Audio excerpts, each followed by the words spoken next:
Hi, everybody. It's Anne Marie with Light Happy Life. I'm so happy you're here. So people always ask, Anne Marie, why did you call it Light Happy Life? And I thought I'd do a quick series of videos on that very reason, the first of which is light. So for me, in my own story, I had begun to feel weighed down, heavy, just like this can't be the life that I want. And so I challenged myself how to lighten up. And so that's today's idea, is how can you lighten up? How can you find different ways to release what does not serve you? And that's something I talk about a lot in my yoga classes as well, is what can you leave behind? So I'm going to take it very practical. You guys know that I believe heavily in the idea of practical mindfulness, practical tips, and that's what the Your Light Happy Life Monthly is all about. It's about your best way to create your life in simple, practical ways that don't involve a $700 smoothie. So let's talk about light. So there are several things you can think about. The first thing people often think about when they think of light is food.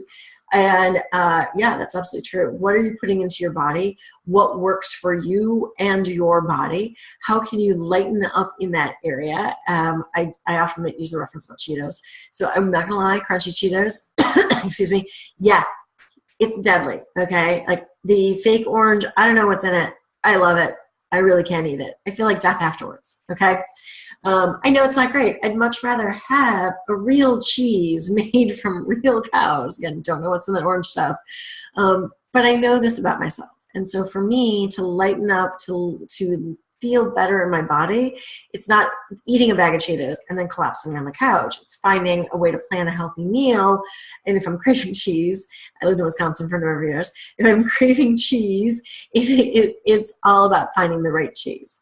So, cheese story. I don't even know where this comes from, but you get to know my personality.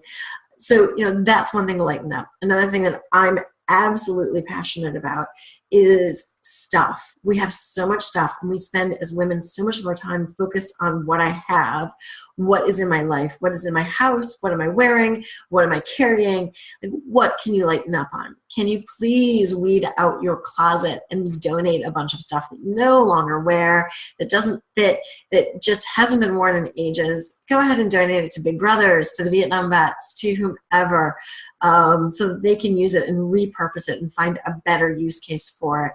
I worked in retail again for a number of years during high school and college, and I love stuff. I love pretty things, but I also realized that we as a society are so focused on the external that we forget about what's internal. And the magic, the life-changing magic of tidying up was a bestseller last year, and part of the reason is its idea and overarching theme of what do you really love? Like, what do you love? And if you don't love it, get rid of it.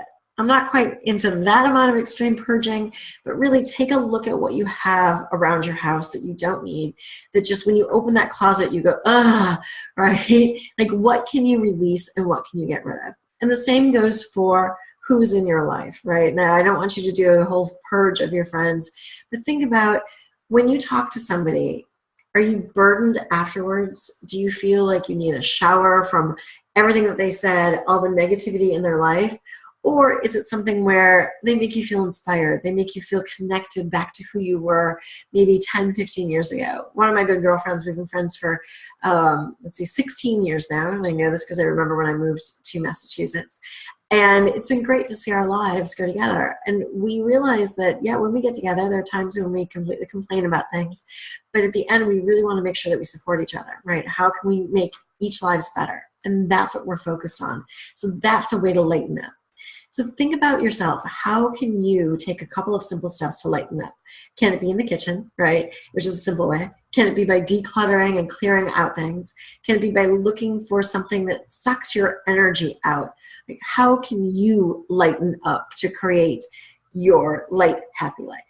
And with that challenge, head on over to the Facebook group. Make sure you're in the Light Happy Life Lounge. If you're a member of the Your Light Happy Life Monthly, which I'm so excited to announce and to bring out to everybody, we'll absolutely have a private Facebook group for that and start a deeper conversation. All right. Thanks, everybody. Have a wonderful, light, happy day. Bye.